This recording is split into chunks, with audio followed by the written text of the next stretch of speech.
Hello and welcome. In this video, we're going to take a close look at the Sony 20 to 70 millimeter f4 and how this lens is arguably the only lens you need.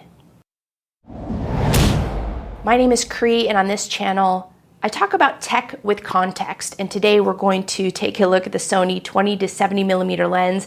I'm finding myself gravitate to this lens more and more often, whether it's in my professional video production services, filming my clients, or even personally when I'm looking to capture video or photos while I'm traveling and things like that. And now before we dive into the details, I did recently do a video that compares the 20 to 70 millimeter f4, this lens, with the Sigma 24 to 70 f2.8. So if you're interested in looking at what some video samples look like of what the difference might be, go check out that video below. Or I'll put the link in the description below. And then also, I'm going to be talking about this lens from a full frame perspective. I'm shooting on the Sony a7S III. Now, although this lens will work with APS-C cameras that have the E-mount system, which is what all Sony cameras have, I am focusing on the full frame aspect of this lens. So with all of that out of the way, let's get started. When it comes to pricing, let's compare the price of this lens with some other comparable focal lengths. So first of all, we'll take a look at the Sony 24 to 105 millimeter f4. Here's the price for that. We also have the Sony 24 to 70 millimeter f2.8. There's the price. Next up would be the Sigma 24 to 70 millimeter f2.8. Price right here. And then we have this lens, which is the Sony 20 to 70 millimeter f4.0 right here. When it comes to size, this is what the 20 to 70 looks like next to the 24 to 105 millimeter, and then also the Sigma 24 to 70. Apart from pricing, the biggest difference between all of these lenses is that the 20 to 70 can get you to a wider focal length. Now, 24 millimeters historically is considered to be on the wide range of focal lengths. This is going to give you an extra 5 millimeters that, in my opinion, is a big difference. But the question is 20 millimeters wide enough?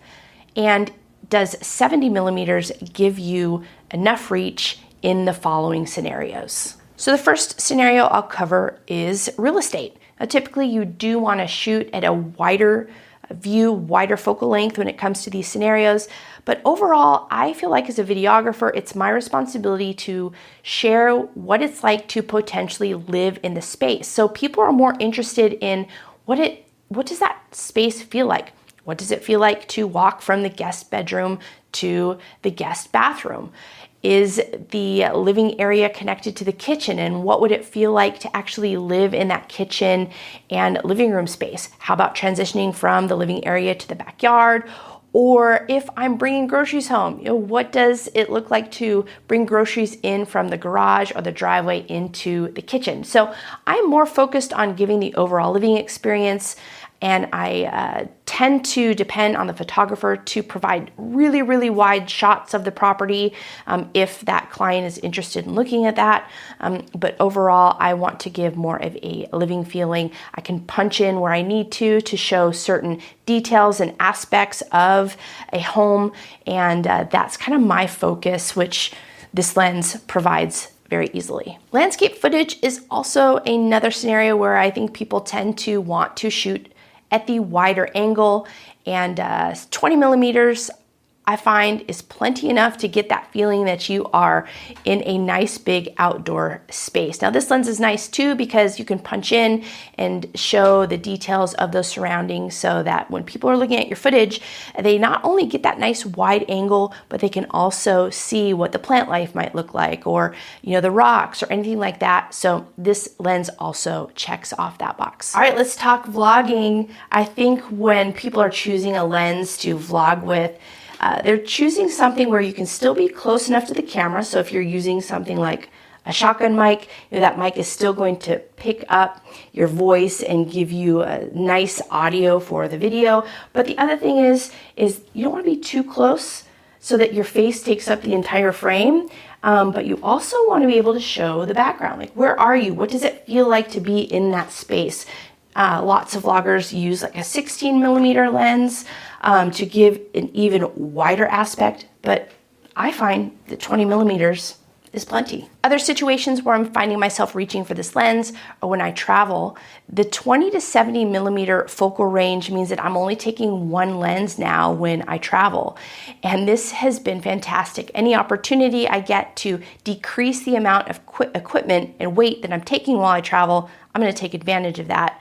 And then the other one is when I'm doing client work, is when I'm capturing talking head videos like this, or if I'm doing interviews, I find that I can set this camera up and use this lens, place it anywhere in the room, and I can zoom in and frame whatever shot I'm looking for in that situation.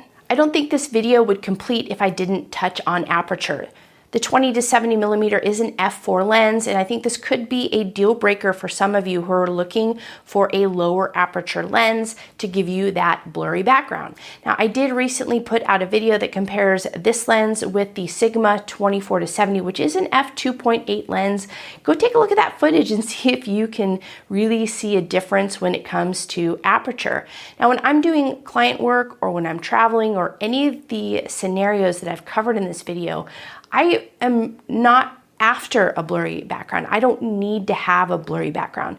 In fact, when it comes to real estate, landscape, or even vlogging, I want people to see where I am. I want them to get a feeling of where they are in that space. So when you have a lower aperture or when you have that blurry background, then it takes away from that experience. So for me, having an f4 aperture on this lens isn't a deal breaker for the situations I'm using it for. If I want a blurry background or if I want a more cinematic feel to any of my videos, I'm not going to use this lens. And, but I would say that that is probably like 20% of the videos that I'm shooting. So this lens is going to cover a majority of the situations where I'm shooting outside or I don't care about that blurry background.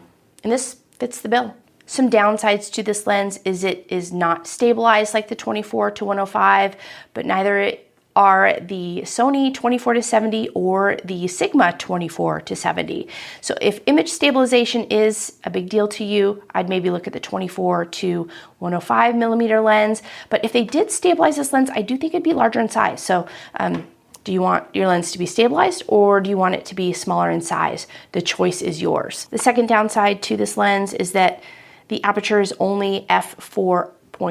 So if you are looking for a lens with a lower aperture, then this lens probably wouldn't be the right fit for you. And when it does come to shooting with this lens in low light, you would just have to turn your ISO up a lot higher. But when you're shooting outdoors, I'm not using a super low aperture anyways when I'm doing those types of shots. So, up to you if this is a downside. So the final downside I'll share in this video is that this lens does extend when you are zooming in and out. So if you are shooting on a gimbal, for example, if you're using a gimbal when you're capturing real estate footage, this could be an issue depending on the gimbal that you're using and just something that you should be aware of. So looking back at this review video, I say that tends to lean more on the positive side. I love how compact and light this lens is. The focal length is such a nice range. It gives me the ability to either capture nice wide shots or zoom in most of the situations I find myself in, both professionally